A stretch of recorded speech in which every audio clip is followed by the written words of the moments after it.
Kolar times Kannada ನ್ಯೂಸ್ಗೆ ಸ್ವಾಗತ. ಮರಕ್ಕೆ ಕೆಕೆಆರ್ಟಿಸಿ ಬಸ್ ಡಿಕ್ಕಿ, ಚಾಲಕ ಸೇರಿ ಹಲವರಿಗೆ ಗಾಯ. ಕೆಕೆಆರ್ಟಿಸಿ ಬಸ್ ಒಂದು ಮರಕ್ಕೆ ಡಿಕ್ಕಿ ಹೊಡೆದ ಪರಿಣಾಮ ಚಾಲಕ, ನಿರ್ವಾಹಕ ಸೇರಿದಂತೆ ಹಲವರು ಗಾಯಗೊಂಡಿರುವ ಘಟನೆ ವಿಜಯನಗರ ಜಿಲ್ಲೆಯ ಕೂಡ್ಲಿಗಿ ಪಟ್ಟಣದ ಹೊರವಲಯದಲ್ಲಿ ನಡೆದಿದೆ.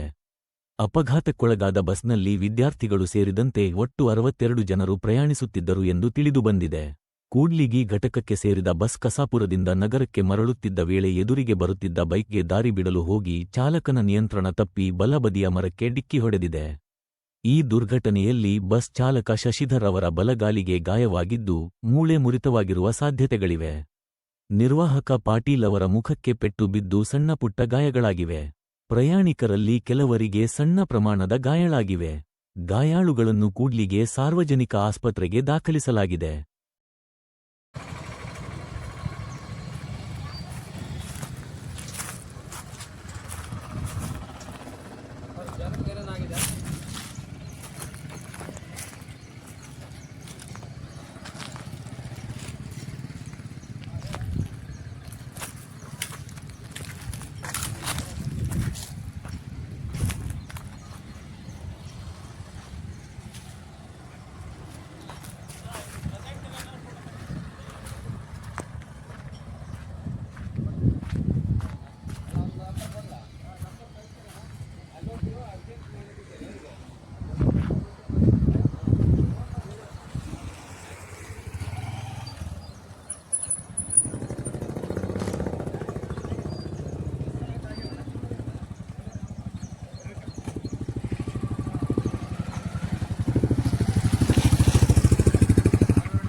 ಬೈಕ್